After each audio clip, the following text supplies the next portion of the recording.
But ಬೈನೇಪಲ್ಲಿ ಗ್ರಾಮದಲ್ಲಿ ಮನೆಗೂ ಒಂದೊಂದು ಲೀಡ್ರು. ನಾನು ಯಾವ ಲೀಡ್ರಿಗೆ ಸ್ಯಾಟಿಸ್ಫೈಡ್ ಮಾಡೋಕ್ಕಾಗತ್ತೆ? ಒಬ್ಬರಿಗೆ ಮಾಡಿದ್ರೆ ಇನ್ನೊಬ್ರಿಗೆ ಸ್ಯಾಟಿಸ್ಫೈಡ್ ಆಗಲ್ಲ. ಇವಾಗ 4 ವರ್ಷದಿಂದ ನನ್ನ ಮೇಲೆ ಏನು ಆರೋಪ ಬಂದಿಲ್ಲ, ಇವಾಗ ಮಾತ್ರ ಹೆಂಗ್ ಸರ್ ಬರುತ್ತೆ ಇದು? 4 ವರ್ಷದಿಂದ ನಮ್ಮ ಮೆಂಬರು ಎಲ್ಲ ನೋಡಿದ್ರು ನಮ್ಮ ನಂಬರ್ ಸೂಪರು, ನಮ್ಮ ನಂಬರ್ ಚೆನ್ನಾಗಿ ಕೆಲಸ ಮಾಡ್ತಾ ಇದಾರೆ. ಇದುವರೆಗೂ ನಮ್ಮೂರಲ್ಲಿ ಮೆಂಬರ್ ಇದ್ದಾಗ ಕೂಡ ಇಷ್ಟೊಂದು ಕೆಲಸ ಆಗಿಲ್ಲ ಅಂದ್ಬಿಟ್ಟು ಹೇಳ್ತಾ ಇದ್ರು. ಇವಾಗ 4 ವರ್ಷದಿಂದ ನಮ್ಮ ಮೆಂಬರು ಚೆನ್ನಾಗಿದ್ರು, ಇವಾಗ ಮಾತ್ರ ನಮ್ಮ ಮೆಂಬರು ಸರಿ ಇಲ್ಲ ಅಂದ್ಬಿಟ್ಟು ಹೇಳ್ತಾ ಇದಾರೆ. ನಮ್ಮ ಮೆಂಬರ್ ಒಂದೇ ಒಂದು ಕೆಲಸ ಮಾಡಿಲ್ಲ ಅಂದ್ಬಿಟ್ಟು ಹೇಳ್ತಾ ಇದಾರಲ್ಲ. 4 ವರ್ಷದಿಂದ ಏನಾಯ್ತು? 4 ವರ್ಷದಿಂದ ಗೊತ್ತಿಲ್ವ ಮೆಂಬರ್ ಕರೆಕ್ಟ್ ಇಲ್ಲ, ನಮ್ಮ ಮೆಂಬರ್ ಕೆಲಸ ಮಾಡಿಲ್ಲ ಅಂದ್ಬಿಟ್ಟು? ಅವತ್ತೆಲ್ಲ ನೀವು ಮೊನ್ನೆ ನಮ್ಮ ಶಾಸಕರ ಹತ್ರ ಬಂದು ಊರಲ್ಲಿ ಒಂದು 5-6 ಜನ ಬಂದ್ಬಿಟ್ಟು ನಮ್ಮ ಮೆಂಬರ್ ಏನು ಕೆಲಸ ಆಚೆಗಡೆ ಊರಲ್ಲಿ ಓಟ್ ಹಾಕ್ಬಿಟ್ಟು ನಮ್ಮ ಊರಲ್ಲಿ ತುಂಬಾ ಮಾನ ಮರ್ಯಾದೆ ಹೋಗುತ್ತೆ ಅಂತ ಹೇಳಿದ್ರಲ್ಲ, ಆಚೆಗಡೆ ಅವ್ನು ಕರ್ಕೊಂಡು ಹೋಗ್ಬಿಟ್ಟು ಊರ ಆಚೆಗಡೆ ಮೆಂಬರ್ ಊರ ಹತ್ರ ವ್ಯವಹಾರ ಮಾಡಿದ್ರಲ್ಲ, ಅವತ್ತು ಚೆನ್ನಾಗಿತ್ತ ನಿಮ್ಗೆ? 4 ವರ್ಷದಿಂದ ನಿಮ್ಗೆ ಚೆನ್ನಾಗಿತ್ತ ಅವತ್ತು? ಇಷ್ಟೆಲ್ಲ ಇವಾಗ ಯಾವ್ದೋ ನಾನು ಪರ್ಸನಲ್ ವ್ಯವಹಾರದಲ್ಲಿ ಮಾಡಿದಾಗ ಮಾತ್ರ ರಮೇಶ್ ಜೈನ್ ಶಿಷ್ಯನ ಮಾತ್ರ ಬಂದು ಅಲ್ಲಿ ನಮ್ಮ ಶಾಸಕರ ಹತ್ರ ಬಂದು ಹೇಳಿದ್ರಲ್ಲ. ಇವಾಗ 1 ಕೋಟಿ ರೂಪಾಯಿ ಕೆಲಸ ಮಾಡಿದನಲ್ಲ, ಅವಾಗ ಹೇಳೋದು ರಮೇಶ್ ಜೈನ್ ಶಿಷ್ಯನ ರಘು ಸೂಪರ್ ಕೆಲಸ ಮಾಡಿದಾನೆ ಅಂದ್ಬಿಟ್ಟು ನೀವ್ ಹೇಳೋದು ಅವತ್ತು? ಇವತ್ತು ಹೇಳ್ತೀನಿ ಸಮಯ, ನಾಳೆನೂ ಹೇಳ್ತೀನಿ ನಾನು ರಮೇಶ್ ಜೈನ್ ಶಿಷ್ಯನೇ, ನಾನು ಇಲ್ಲ ಅಂದಿಲ್ಲ. ಇವತ್ತು ರಮೇಶ್ ಜೈನ್ ಶಿಷ್ಯನ್ ಇದ್ದಿದ್ದಕ್ಕೆ ಅವತ್ತು ಬೈನಬಿಲಲ್ಲಿ ಇವತ್ತು 1 ಕೋಟಿ 20 ಲಕ್ಷವರೆಗೂ ಕೆಲಸ ಮಾಡ್ತಿರೋದು. ಯಾಕಂದ್ರೆ ರಮೇಶ್ ಜೈನ್ ಕೆಪಾಸಿಟಿ ಇದೆ, ಅದಕ್ಕೆ ಎಲ್ಲಿ ಕೆಲಸ ಮಾಡ್ಬೇಕು, ಏನ್ ಮಾಡ್ಬೇಕು, ಎಲ್ಲಿಂದ ಗ್ರಾಂಟ್ ಎತ್ಕೊಂಡ್ ಬರ್ಬೇಕು ಅಂದ್ಬಿಟ್ಟು ಅದ್ಗೂ ಗೊತ್ತು. ಅದ್ರ ಜೊತೆಲಿ ನಾನು ಇದೀನಿ ನೋಡು, ಅದ್ ನಂತರ ಸ್ವಲ್ಪ ಅಷ್ಟೇ ಕಲ್ಕೊಂಡಿರೋದೇ ಇವತ್ತು ಡೈರೆಕ್ಟ್ ಗ್ರಾಂಟ್ 1 ಕೋಟಿ ರೂಪಾಯಿ ಎತ್ಕೊವರೆಗೂ ನಾನು ಎತ್ಕೊಂಡ್ ಬಂದಿರೋದು. ಮೊನ್ನೆ ನೀವು ಶಾಸಕರ ಹತ್ರ ಹೇಳಿದ್ರಲ್ಲ ನೀವು ರಮೇಶ್ ಜೈನ್ ಶಿಷ್ಯನ ಅಂದ್ಬಿಟ್ಟು, ಇವತ್ತು ಹೇಳ್ತೀನಿ, ನಾಳೆ ಹೇಳ್ತೀನಿ, ನಾನು ಹೆಮ್ಮೆ ಅಂತ ಹೇಳ್ತೀನಿ, ನಾನ್ ರಮೇಶ್ ಜೈನ್ ಶಿಷ್ಯನೇ, ನಾನು ಇಲ್ಲ ಅಂದಿಲ್ಲ. ರಮೇಶ್ ಜೈನ್ ಶಿಷ್ಯನ್ ಇದ್ದಿದ್ದಕ್ಕೆ ಇವತ್ತು ಇಷ್ಟೊಂದು ಕೆಲಸ ಮಾಡಿರೋದು. ಇಲ್ಲಾಂದ್ರೆ ರಮೇಶ್ ಜೈನ್ ಶಿಷ್ಯನ್ಗನ ಆಗಿಲ್ಲ ಅಂದ್ರೆ ಇಷ್ಟೊಂದು ಕೆಲಸ ನನ್ ಕೈಯಲ್ಲಿ ಮಾಡಕ್ ಆಗ್ತಾ ಇಲ್ಲ. ನಾನು ಎಲ್ಲನಾಗ್ಲಿ ಹೆಮ್ಮೆಯಿಂದ ನಾನು ಹೇಳ್ತೀನಿ. ಮೊನ್ನೆ ನೀವು ಶಾಸಕರ ಹತ್ರ ಹೇಳಿದ್ರಲ್ಲ, ನಾವು ಅವತ್ತು ನೀವು ಗ್ರಾಮಸ್ಥರು ಬಂದ್ರು ನೋಡು, ಗ್ರಾಮಸ್ಥರು ಭಯ ಬಿದ್ದು ನಾನು ಸೈಲೆಂಟ್ ಇದ್ದಿಲ್ಲ. ನಮ್ಮ ಶಾಸಕರಿಗೂ ನಮ್ಮ ಗುರುಗಳಾದ ರಮೇಶ್ ಜೈನ್ ಅವ್ರಿಗೆ ಒಂದು ಮರ್ಯಾದೆ ಕೊಟ್ಬಿಟ್ಟೆ ನಿಮ್ಗೆ ನಾನು ಸೈಲೆಂಟ್ ಆಗಿದ್ದು. ಇಲ್ಲಾಂದ್ರೆ ಅವ್ರಿಬ್ಬರಿಗನ ಅಲ್ಲಿಗನ ಸ್ಪಾಟ್ ಅಲ್ಲಿ ಇದ್ದಿದ್ದೆ, ನೀವು ಬೇರೆ ತರ ಎಲ್ಲ ಮಾತಾಡಿದ್ರೆ ನಿಮ್ಗೆ ಯಾವ ತರ ನಿಮ್ಗೆ ಉತ್ತರ ಕೊಡ್ಬೇಕೋ ನಾನು ಆತರ ಕೊಡ್ತಾ ಇದ್ದೆ. ನಾನು ನೀವ್ ಹೇಳಿದ್ರಲ್ಲ ರಮೇಶ್ ಜೈನ್ ಶಿಷ್ಯನ ಅಂದ್ಬಿಟ್ಟು, ಹೌದು ನನ್ನ ಗುರುಗಳೇ ಅವರು. ಅವ್ರನಿಂದ ನಾನು ಇಷ್ಟೊಂದು ವ್ಯವಹಾರನು ಮಾಡ್ತಾ ಇರೋದು, ನಾಳೆನೂ ಮಾಡ್ತಾ ಇರೋದು. ನಾನು ಪ್ರಾಣ ಇರೋರ್ಗು ನನ್ ಗುರುಗಳೇ ಅವರು. ಆ ಗುರುಗೂ ನಮ್ ಶಾಸಕರು ಮರ್ಯಾದೆ ಕೊಟ್ಬಿಟ್ಟೆ ಅವತ್ತು ನೆನ್ನೆ ನಿಮ್ಗೆ ಅಷ್ಟೊಂದು ಮರ್ಯಾದೆ ಕೊಟ್ಬಿಟ್ಟು ನಾನು ಸೈಲೆಂಟ್ ಆಗಿ ಇದ್ದಿದ್ದು. ಇನ್ ಮೇಲೆ ನೀವು ಬೇರೆ ಜಾಗದಲ್ಲಿ ನೀವು ಬೇರೆ ನನ್ಗೆ ಏನಾದ್ರು ಉತ್ತರ ಕೇಳ್ರಿ, ಅದು ನಾನು ಯಾವ್ದಾರು ನಿಮ್ಗೆ ಕೊಡ್ಬೇಕು ನನ್ಗೆ ಗೊತ್ತು. ನನಗೆ ಇವಾಗ ಡೈರೆಕ್ಟ್ ಗ್ರಾಂಟ್ 27 ಎಲ್ಲ ಹೆಚ್ಚು ಕಮ್ಮಿ 1 ಕೋಟಿ ರೂಪಾಯಿ direct grant, 90 lakh direct grant ಎತ್ಕೊಂಡ್ ಬಂದಿರೋದು. ಉದ್ಯೋಗ ಖಾತ್ರಿ ಎಷ್ಟು, ಇದು ಡ್ರೈನೇಜ್ ಮಾಡ್ತಾ ಇರೋದು ಒಂದು 10 ಲಕ್ಷ, ಇನ್ನೊಂದು 20 ಲಕ್ಷ, ಇನ್ನೊಂದು 20 ಲಕ್ಷ ಇವಾಗ ಒಂದು ಎಸ್ಟಿಮೇಟ್ ಮಾಡ್ಸಿದ್ದೀನಿ. ಅದೊಂದು ಉದ್ಯೋಗ ಖಾತ್ರ.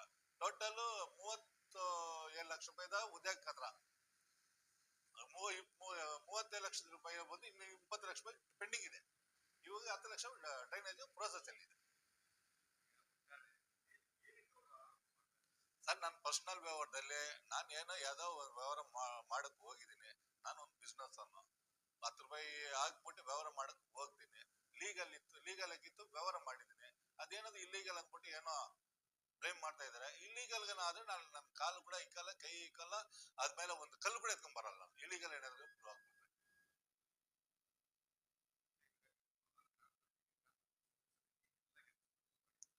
101% ಮಾಡ್ಸಿದ್ದೀನಿ. ಎಲ್ಲ ಸತ್ವಾಗಿರೋದ್ರೆ ಧೈರ್ಯವಾಗಿ ಇಷ್ಟೊಂದು ಕ್ಲಿಯರ್ ಆಗಿ ನಾನು ಮಾತಾಡ್ತಾ ಇದ್ದೀನಿ. ಇದು ನಾನು ಹೇಳಿರೋದು ಏನಾದ್ರು ಸುಳ್ಳು ಅಂದ್ಬಿಟ್ಟು ಏನಾದ್ರು ಒಂದು ಮಾತು ಏನಾದ್ರು ಗ್ರಾಮದಲ್ಲಿ ಹೇಳ್ಬಿಟ್ರೆ ನಾಳೆಯಿಂದ ನಾನು ರೀಸನ್ ಕೊಡಕ್ ರೆಡಿ ಇದೆ. ಸರ್ ಇವಾಗ ಗ್ರಾಮಸ್ಥರು ಹೇಳ್ತಾ ಇದ್ದಾರೆ ನಾವು ಒಪ್ಪೋಣ ಇರೋದಿಲ್ಲ. ಇವಾಗ ನಾನು ಕೆಲಸ ಮಾಡಿಲ್ಲ ಅಂದ್ಬಿಟ್ಟು ಹೇಳ್ತಾ ಇದ್ದಾರಲ್ಲ, ಅಲ್ಲಿ ಕಣ್ಣು ಮುಂದೆ ಮಾಡಿರೋ ಕೆಲಸ 4 ವರ್ಷದಿಂದ ಏನೇನು ಕೆಲಸ ಆಗಿದೆ ಅಂದ್ಬಿಟ್ಟು ಗ್ರಾಮಸ್ಥರು ಪ್ರತಿಯೊಬ್ಬರಿಗೂ ಗೊತ್ತು. CC ರೋಡು 20 ಲಕ್ಷ ರೂಪಾಯಿ CC ರೋಡ್ ಗ್ರಾಮಸ್ಥರಿಗೆ ಆಗಿರೋ ಕೆಲಸ. ನಾನು ಪ್ರೋಸೆಸ್ಸಲ್ಲಿ ಇಲ್ಲ, ಕೆಲಸ ಕಂಪ್ಲೀಟ್ ಆಗಿದೆ. 20 ಲಕ್ಷ ರೂಪಾಯಿ CC ರೋಡು, 7 ಲಕ್ಷ ರೂಪಾಯಿ ಐಮಸ್ ಬೇಕು. ಬಟ್ ಉದ್ಯೋಗ ಇದು ರೆಡಿ ಗ್ರಾಂಟು ನಾನು MLA ನಮ್ಮ ಶಾಸಕರಾದ ರೂಪಕಲಾ ಮೇಡಮ್ ಅನುದಾನದಲ್ಲಿ 20 ಲಕ್ಷ ರೂಪಾಯಿ ಸಿಸಿರೋದು ಒಂದು 5 ವರ್ಷ 7 ಲಕ್ಷ ರೂಪಾಯಿ ಟೋಟಲ್ 20 ಲಕ್ಷ 27 ಲಕ್ಷ ರೂಪಾಯಿ ಆಯಿತು. ಬಟ್ MLA ಗ್ರ್ಯಾಂಡಲ್ಲಿ ಕೊಟ್ಟಿರೋದು 25 ಲಕ್ಷ ರೂಪಾಯಿ ಡೈರೆಕ್ಟ್ ಮಾಡಿರೋದು. ಬಟ್ ಉದ್ಯೋಗ ಖಾತ್ರಿ ಅಲ್ಲ, ಇದು ಡೈರೆಕ್ಟ್ ಗ್ರ್ಯಾಂಟು. ಅಂಗನವಾಡಿ ಇವಾಗ ಕೆಲಸ ಪ್ರೋಸೆಸ್ಸಲ್ಲಿದೆ. CDP ಆಫೀಸ್ನಿಂದ 12 ಲಕ್ಷ ರೂಪಾಯಿ, ಉದ್ಯೋಗ ಖಾತ್ರಿ 7 ಲಕ್ಷ ರೂಪಾಯಿ 8 ಲಕ್ಷ ರೂಪಾಯಿ ಟೋಟಲ್ 20 ಲಕ್ಷ ರೂಪಾಯಿ ವರ್ಕ್ ಪ್ರೋಸೆಸ್ ಆಗಿದೆ. ಇದು ಸಾಲಿಲ್ಲ ಅಂದ್ಬಿಟ್ಟು ಇನ್ನೂ ಒಂದು 5 ಲಕ್ಷ ರೂಪಾಯಿ ಬೇರೆ ಗ್ರಾಂಟಲ್ಲಿ ಕೇಳಿದ್ದೀನಿ. ಕಾಂಪೌಂಡ್ಗೆ ಕಾಂಪೌಂಡ್ ಒಳಗಡೆ ಕಾಂಕ್ರೀಟ್ಗೆಲ್ಲ ಇನ್ನೊಂದು 5 ಲಕ್ಷ ಕೇಳಿದ್ದೀನಿ. ಟೋಟಲ್ 25 ಲಕ್ಷ ಆಗುತ್ತೆ. ಆಮೇಲೆ ಎಲ್ಲ ಗ್ರಾಮದಲ್ಲಿ JJMLರಲ್ಲಿ ಬಂದು ಎಲ್ಲ ಗ್ರಾಮದಲ್ಲಿ ಕೆಲಸ ನಡೀತಾ ಇತ್ತು. ಬಟ್ ಬೈನಪಲ್ಲಿಯಲ್ಲಿ JJM ಆಫೀಸಲ್ಲಿ ಹೋಗಿ ಕೇಳಿದಕ್ಕೆ ಸರ್ ಬೈನಪಲ್ಲಿ ಗ್ರಾಮ ಹೆಸರೇ ಇಲ್ಲ, ನಾವು ಬೇಕಾದ್ರೆ ಪ್ರಯತ್ನ ಮಾಡ್ತೀವಿ ಅಂದ್ಬಿಟ್ಟು ಸುಮಾರು ಒಂದು 2 ವರ್ಷದಿಂದ ಹೇಳ್ತಾ ಇದ್ರು. ಆಮೇಲೆ ಎಲ್ಲ ವಿಲೇಜಲ್ಲಿ ಕೆಲಸ ನಡೀತಾ ಇತ್ತು. ಆಮೇಲೆ ನಾನು ಹೋಗಿ JJML ADM ಹತ್ರ ಹೋಗಿ ಗಲಾಟೆ ಮಾಡಿ ನಮ್ಗೆ ಬೈನಪಲ್ಲಿ ಗ್ರಾಮಕ್ಕೆ ಬೇಕೇ ಬೇಕಾ ಅಂದ್ಬಿಟ್ಟು 45 ಲಕ್ಷ ರೂಪಾಯಿ ಟೆಂಡರ್ ಪ್ರೋಸೆಸ್ ಮಾಡಿ, ಟೆಂಡರ್ ಬ್ಯಾಂಗ್ಳೂರಲ್ಲಿ ರಮೇಶ್ ನಾಯಕ್ ಅಂದ್ಬಿಟ್ಟು ಅವ್ರು ಟೆಂಡರ್ ಪಾರ್ಟಿಸಿಪೇಟ್ ಮಾಡಿ ಅವ್ರು ಬಂದು ಕೆಲಸ ಪ್ರೋಸೆಸ್ ಆಗಿದೆ. ಅದನ್ನು ಎಲ್ಲ ಕಂಪ್ಲೀಟ್ ಆಗಿದೆ. ಇವಾಗ ಓವರ್ ಟೈಮ್ ಒಂದು ಮಾಡಬೇಕು. ಬೋರ್ವೆಲ್ ಆಗಿದೆ, ಬೋರ್ವೆಲ್ಲೂ ಒಳ್ಳೆ ನೀರು ಬಂದಿದೆ. ಇವಾಗ JJM ವರ್ಕ್ ಪ್ರೋಸೆಸ್ ಆಗಿದೆ. ಟೋಟಲ್ ಇವಾಗ ಪ್ರೋಸೆಸ್ ಆಗಿದೆ. ಇವಾಗ ಗ್ರಾಮಸ್ಥರು ಹೇಳ್ತಾ ಇರೋದು ಏನಂದರೆ ಡ್ರೈನೇಜ್ ಆಗಿಲ್ಲ ಅಂದ್ಬಿಟ್ಟು ಡ್ರೈನೇಜ್ಗೆ 10 ಲಕ್ಷ ರೂಪಾಯಿ ಗ್ರಾಂಟ್ ಮಾಡಿಸಿದ್ದೀನಿ. ಅದು ಉದ್ಯೋಗ ಖಾತ್ರಿ. ಇವಾಗ ಉದ್ಯೋಗ ಖಾತ್ರಿಯಲ್ಲಿ ಉದ್ಯೋಗ ಖಾತ್ರಿ ಬಂದು ಕಾಂಟ್ರಾಕ್ಟ್ ಬರೋಲ್ಲ, ಅದು ಲೇಬರ್ಸ್ ಮಾಡೋದು. ಲೇಬರ್ಸ್ ಬಂದು ಮಾಡೋರು ಸ್ವಲ್ಪ ಹೆಚ್ಚು ಕಮ್ಮಿ ಆಗಿದೆ. ನಾನು ಒಪ್ಕೊತಾ ಇದ್ದೀನಿ. ಮೊನ್ನೆ ಜನರಲ್ ಬಾಡಿ ಮೀಟಿಂಗಲ್ಲಿ ಕೂಡ ಇಂಜಿನಿಯರ್ನು ಪ್ಲಸ್ PDO ನಾನು ಸ್ವಲ್ಪ ಗಲಾಟೆ ಮಾಡಿದ್ದೀನಿ. ನಮ್ಮ ಗ್ರಾಮದಲ್ಲಿ ಸ್ವಲ್ಪ ಹೆಚ್ಚು ಕಮ್ಮಿ ಆಗ್ತಾ ಇದೆ. ಎಲ್ಲರೂ ಕೂಡ ನನ್ನನ್ನು ಬಂದು ಕೇಳ್ತಾರೆ, ನಂಗೆ ಇಮಿಡಿಯೇಟ್ ನಂಗೆ ಮಾಡಿಕೊಡ್ಬೇಕು ಅಂದ್ಬಿಟ್ಟು ಕೇಳಿದ್ದಕ್ಕೆ ಅವ್ರು 15 ದಿನ ಟೈಮ್ ಕೇಳಿದ್ದಾರೆ. ಇವಾಗ ಒಂದು ಅಫಿಷಿಯಲ್ ಟೈಮ್ ಕೇಳಿದ್ರೆ ನಾವು ಕೊಡಲೇಬೇಕು. ಯಾಕಂದರೆ ನಾವು ಉದ್ಯೋಗ ಖಾತ್ರಿಯಲ್ಲಿ ಒಂದು ಇಂಜಿನಿಯರ್ ಒಂದು PDO ಒಂದು ಅಡ್ಜಸ್ಟ್ಮೆಂಟ್ ವ್ಯವಹಾರ ಇದ್ರೇ ಅದು ಕೆಲಸ ನಡೆಯೋದು. ಅದರಿಂದ ಒಂದೇ ಸಲ ನಾವು ಇವಾಗಲೂ ಮಾಡಬೇಕಂದ್ರೆ ಕೂಡ ಕಷ್ಟ ಆಗುತ್ತೆ. ಆದರೆ 15 ದಿನ ಟೈಮ್ ಕೇಳಿದ್ರೆ 5ನೇ ತಾರೀಕು ಟೈಮ್ ಕೇಳಿದ್ರೆ 5ನೇ ತಾರೀಕಿನ ಅವ್ರು ಕೆಲಸ ಮಾಡಿಲ್ಲ ಅಂದರೆ 6ನೇ ತಾರೀಕು ಬೇರೆ ದಾರಿ ಇದೆ, ನಾನು ಕೆಲಸ ಮಾಡಿಸ್ತೀನಿ. ಅದೊಂದು 10 ಲಕ್ಷ. ಇನ್ನೂ ಒಂದು 20 ಲಕ್ಷ ರೂಪಾಯಿ ಇನ್ನು ಬ್ಯಾಲೆನ್ಸ್ ವರ್ಕನ್ನು ಟೆಂಡರ್ ಪ್ರೋಸೆಸ್ಸಲ್ಲಿದೆ. ಇಷ್ಟೆಲ್ಲ ಕೆಲಸ ಮಾಡಿದ ಮೇಲೂ ಕೂಡ ಇನ್ನು ಕೆಲಸ ಆಗಿಲ್ಲ ಅಂದರೆ ಇದೇ ಥರ ಸರ್ ನ್ಯಾಯ ಇದು? ಅಲ್ಲ, ನಿಮ್ಮ ಮೇಲೆ ಏನಕ್ಕೆ ಆರೋಪ ಬರ್ತಾ ಇದೆ ಸರ್? ಆರೋಪ ಮಾಡೋದು 100 ಜನ ಆರೋಪ ಮಾಡ್ಯಾರ, ನಂಗೆ ಬೇಕಾಗಿಲ್ಲ. ಬಟ್ ಇನ್ನು ನಾನು ಕೆಲಸ ಮಾಡಿಸಿದ್ದೀನಿ. ನಾನು ಇದೆಲ್ಲ ಟೋಟಲ್ ಲೆಕ್ಕ ಮಾಡಿದ್ರೆ 1,20,00,000 ರೂಪಾಯಿ ಬರತ್ತಲ್ಲ. ಇವಾಗ ಕಣ್ಣು ಮುಂದೆ ಮಾಡಿರೋ ಕೆಲಸ ಸರ್ ಇದು. ಮಾಡಿರೋ ಕೆಲಸ ಅಲ್ಲ, ಮಾಡಿರೋ ಕೆಲಸ ಅಲ್ಲ ಇವಾಗ ಇದು. ಮಾಡ್ತೀರೇನೆ ಇವಾಗ ನಾನು ಮಾಡ್ಬಿಟ್ಟು ಬಂದು ಮಾಡ್ತೀನಿ ಆಮೇಲೆ ಮಾಡ್ತೀನಿ ಅಲ್ಲ. ಈಗ ಪ್ರೆಸೆಂಟ್ ಕೆಲಸ ಮಾಡಿರೋ ಕೆಲಸ ಅಲ್ಲ ಇದು. ಮತ್ತು ಯಾತಕ್ಕೆ ನಿಮ್ಮ ಮೇಲೆ ಗ್ರಾಮಸ್ಥರು ಈ ರೀತಿ ಏನು ಕೆಲಸ ಮಾಡಿಲ್ಲ ಅಂತೇಳಿ ಆರೋಪ ಮಾಡ್ತಾರೆ ಸರ್? ಇವಾಗ ನಾವು ಮಾತಾಡ್ತಾ ಇರೋದು ಕೆಲಸದ ಬಗ್ಗೆ. ಒಂದು ಗ್ರಾಮ ಪಂಚಾಯತ್ ಸದಸ್ಯನ ಏನು ಮಾಡಬೇಕು ಆ ಕೆಲಸ ಹೋದ್ರು ನಾವು ಮಾತಾಡ್ತಿದ್ದೀವಿ. ನಾನು ಪರ್ಸ್ನಲ್ ಅವರಲ್ಲಿ ಬಂದರೆ ಪರ್ಸ್ನಲ್ ಥರ ಬೇರೆ ಥರ ಮಾತಾಡೋಣ.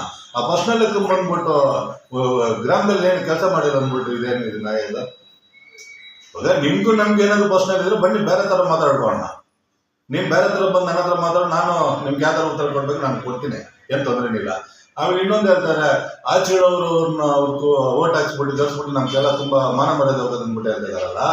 ಆಚೆಗಳವರು ಮೆಂಬರ್ ಬಂದಿದ್ದಕ್ಕೆ ನಿಮ್ಗೆ 1,20,00,000 ರೂಪಾಯಿ ಕೆಲಸ ಆಗಿರೋದು. ನಿಮ್ಮೇ ಊರಲ್ಲಿ ನೀವು ಮೆಂಬರ್ ಮಾಡ್ಕೊಂಡಿದ್ದು ನೋಡು, ಅವತ್ತನ್ನ 1 ರೂಪಾಯಿ ಕೆಲಸ ಆಗಿಲ್ಲ. ಅದು ನನ್ಗೆ ಬೇಕಾಗಿಲ್ಲ. ಬೇರೆ ಮೆಂಬರ್ ಏನು ಮಾಡಿದ್ರು ಏನು ಮಾಡಿಲ್ಲ ಅಂದ್ಬಿಟ್ಟು ನನಗೆ ಬೇಕಾಗಿಲ್ಲ. ಬಟ್ ನಾನು ಮೆಂಬರ್ ಆದಮೇಲೆ, ನಾನು ಮೆಂಬರ್ ಆಗೋದು ಮುಂಚೆ ನಿಮ್ಮ ಗ್ರಾಮ ಹೆಂಗಿತ್ತು ಇವಾಗ ಹೆಂಗಿದೆ ನೀವು ತಿಳ್ಕೊಳ್ಳಿ. ನಾನು ಏನು ಬೇಕಾಗಿಲ್ಲ, ಏನು ಬೇಕಾಗಿಲ್ಲ.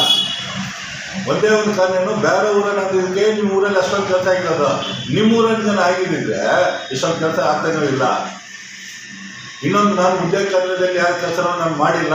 ನಾನು ಕ್ಲಿಯರಾಗಿ ಇವತ್ತು ಹೇಳಿದ್ರು ನಾಳೆನೇ ಹೇಳ್ತೀನಿ. ನಾನು ಏನಿದ್ರು ನಮ್ಮ ಶಾಸಕರ ಹತ್ರ ಜಗಳ ಮಾಡಿ ನಂಗೆ ಬೈನಕ್ಕೆ ಅನುದಾನ ಬೇಕಂದ್ಬಿಟ್ಟು ಗಲಾಟೆ ಮಾಡಿ ವಾಟರ್ ಪ್ಲಾಂಟನ್ನು ನಮ್ಮ ಶಾಸಕರ ಹತ್ರ ಕೇಳಿದ್ದೀನಿ. ಕೊಡ್ತೀನಿ ಅಂದ್ಬಿಟ್ಟು ಮಾತನ್ನು ಕೊಟ್ಟಿದ್ದಾರೆ. ಮಾಡಿ ಕೊಡ್ತೀನಲ್ಲ ನಿಮ್ಗೆ ಸ್ಟೆಪ್ ಬೈ ಸ್ಟೆಪ್ ಆಗ್ಬೋದು. ಇವಾಗ 4 ವರ್ಷಕ್ಕೆ 1,20,00,000 ಮಾಡಿದ್ದೀನಿ. ಇವಾಗ ಇನ್ನೂ 1 ವರ್ಷಕ್ಕೆ ಟೈಮ್ ಇದೆ. ಇನ್ನು ನಮಗೆ ಎಷ್ಟು ಏನಾಗುತ್ತೆ ಅದು ಮಾಡಿಕೊಡ್ತೀನಲ್ಲ ನಿಮಗೆ. ದೇವಸ್ಥಾನದ ಕಾಮಗಾರಿಗಳು ಸರ್ ಅದು ನಮ್ಮ ಸ್ವಂತ. ಅದು ಬಂದು ಡೆವಲಪ್ಮೆಂಟ್ ಕೆಲಸಕ್ಕೂ ಇದಕ್ಕೂ ಸಂಬಂಧ ಬರಲ್ಲ. ದೇವಸ್ಥಾನ ನಾನು ವ್ಯವಹಾರ ಮಾಡಿಕೊಟ್ಟಿದ್ದೀನಿ. ಬಟ್ ಆ ದೇವಸ್ಥಾನ ಕೆಲಸ ಬಂದು ಡೆವಲಪ್ಮೆಂಟ್ ಕೆಲಸಕ್ಕೆ ಅದು ಹೇಳಿದ್ರು ಚೆನ್ನಾಗೂ ಇರಲ್ಲ. ನಾನು ಹೇಳ್ಬೇಕಾಗಿರಲಿಲ್ಲ, ಟೋಟಲ್ ಊರಿಗೆ ಗ್ರಾಮಸ್ಥರಿಗೆ ಗೊತ್ತು ಆ ದೇವಸ್ಥಾನ ಯಾರಿನಿಂದ ಆಯಿತು, ಫಸ್ಟ್ ದೇವಸ್ಥಾನ ಹೆಂಗಿತ್ತು, ಇವಾಗ ದೇವಸ್ಥಾನ ಹೆಂಗಿದೆ, ಇವಾಗ ಗ್ರಾಮನೇ ಯಾವ ಥರ ಇದೆ ಅಂದ್ಬಿಟ್ಟು ಡ್ರೈನೇಜ್ ಪ್ರಾಬ್ಲಮ್ ಇದೆ.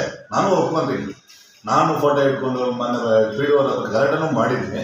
ಅದು 15 ದಿನ ಟೈಮ್ ಕೇಳಿದರೆ ಮಾಡ್ತಾರೆ, ಕೆಲಸ ಮಾಡ್ತಾರೆ, ಕಂಪ್ಲೀಟ್ ಮಾಡಿಸ್ಕೊಡ್ತೀನಿ. ಈ ಗ್ರಾಮಸ್ಥರಿಗೆ ನೀವು ಏನು ಹೇಳಕ್ ಬಯಸ್ತೀರಾ ಸರ್? ಸರ್, ಗ್ರಾಮಸ್ಥರಿಗೆ ಒಂದೇ ಒಂದು ಮಾತು ಹೇಳ್ತೀನಿ, ನಾನು ಕೆಲಸ ಮಾಡ್ತಿದ್ದೀನಿ. ನನ್ನ ಕೆಲಸ ಇವಾಗ ನಾನು ಇಷ್ಟು ಕ್ಲಿಯರಾಗಿ ಹೇಳ್ತಾ ಇದ್ದೀನಲ್ಲ, ನಾನು ಕೆಲಸ ಮಾಡಿಲ್ಲ ಅಂದ್ಬಿಟ್ಟು ಏನಾದ್ರು ಒಂದು ಪ್ರೂಫ್ ಮಾಡಿ, ನೀವು ಪ್ರೂಫ್ ಮಾಡಿಬಿಟ್ರೆ ನಾಳೆ ನಾನು ಕೆಲಸ ಮಾಡಿಲ್ಲ, ಇವಾಗ ನಾನು ಇಷ್ಟು ಕ್ಲಿಯರಾಗಿ ನಿಮ್ಗೆ ಹೇಳ್ತಾ ಇದ್ದೀನಲ್ಲ, ಸರಿ ನಾನು ಕೆಲಸ ಮಾಡಿಲ್ಲ ಅಂದ್ಬಿಟ್ಟು ನೀವೇನಾದ್ರು ಒಂದು ಪ್ರೂಫ್ ಮಾಡಿ, ನಾಳೆನೇ ಬೇಕಾದ ನನ್ನ ಮೆಂಬರ್ಶಿಪ್ಗೆ ನಾನು ರಿಸಲ್ಟ್ ಕೊಟ್ಬಿಟ್ಟು ನಾನು ಬರ್ತಾ ಇದ್ದೀನಿ ಆಚೆ. ನಂಗೆ ಅಂಥ ಮೆಂಬರ್ ಬೇಕಾಗಿಲ್ಲ. ಕೆಲಸ ಮಾಡೋದು ನಂಗೆ ಹೇಳ್ತಿಲ್ಲ ಅಂದರೆ ನಂಗೆ ಯಾಕೆ ಅಧಿಕಾರ? ಇವಾಗ ಗ್ರಾಮಸ್ಥರು ಎಲ್ಲರೂ ಸೇರಿ ನನ್ನ ಇದು ಮಾಡಿದ್ದೀರಿ, ಮೆಂಬರ್ ಮಾಡಿದ್ದೀರಿ. ನೀವು ಆ ಮೆಂಬರ್ ನಾನು ಕೆಲಸ ಮಾಡಿಲ್ಲ ಅಂದರೆ ನಂಗೆ ಯಾವ್ದಕ್ಕೆ ಆ ಮೆಂಬರ್? ನನಗೆ ನೀವು ಮಾಡಿರೋ ಕೆಲಸದ ಮೇಲೆ ನಿಮಗೆ ತೃಪ್ತಿ ಇದೆಯಾ ಸರ್? 100% ಸರ್. ಇವಾಗ ನಿಮ್ಮನ್ನೇ ಜನರಲ್ ಆಗಿದೆ, ಒಂದು ಗ್ರಾಮ ಪಂಚಾಯತ್ ಮೆಂಬರ್ ಎಷ್ಟು ಸಲ ಕೆಲಸ ಮಾಡೋದಾಗುತ್ತೆ? ಅದು ಡೈರೆಕ್ಟ್ ಗ್ರಾಂಟ್ಸ್ ಬರಲ್ಲ, ಪಂಚಾಯತ್ಗೆ ಡೈರೆಕ್ಟ್ ಗ್ರಾಂಟ್ಸ್ ಬರಲ್ಲ. ಏನಿದ್ರೂ ಆಚೆಗಳವ್ರ ಹತ್ರ ಕಾಲು ಕೈ ಹಿಡ್ಕೊಂಡು ಎತ್ಕೊಂಡ್ಬಂದು ಗ್ರಾಂಟ್ ಎತ್ಕೊಂಡು ಬರಬೇಕು. ಒಂದು ಪಂಚಾಯತ್ ಎಂತ ಬರುತ್ತೆ ಗ್ರಾಂಟ್ಸ್, ಡೈರೆಕ್ಟ್ ಗ್ರಾಂಟ್ಸು? ಪಂಚಾಯತ್ಗೆ ಏನಾದ್ರು ಬರುತ್ತಾ? ಪಂಚಾಯತ್ಗೆ ಒಂದು ವರ್ಷಕ್ಕಾಗಲ್ಲ, ಒಂದು 10 ಲಕ್ಷ 20 ಲಕ್ಷ ಬರುತ್ತೆ. ಎಷ್ಟು 25 ವಿಲೇಜ್ಗೆ ಆಗಬೇಕು, ಆಗುತ್ತೆ ಕೆಲಸ? ಒಂದೇ ವಿಲೇಜ್ಗೆ ಒಂದು 50 ಲಕ್ಷ ಕೊಡ್ಬೇಕಾದ್ರೆ ಕೊಡೋಕ್ಕಾಗತ್ತಾ?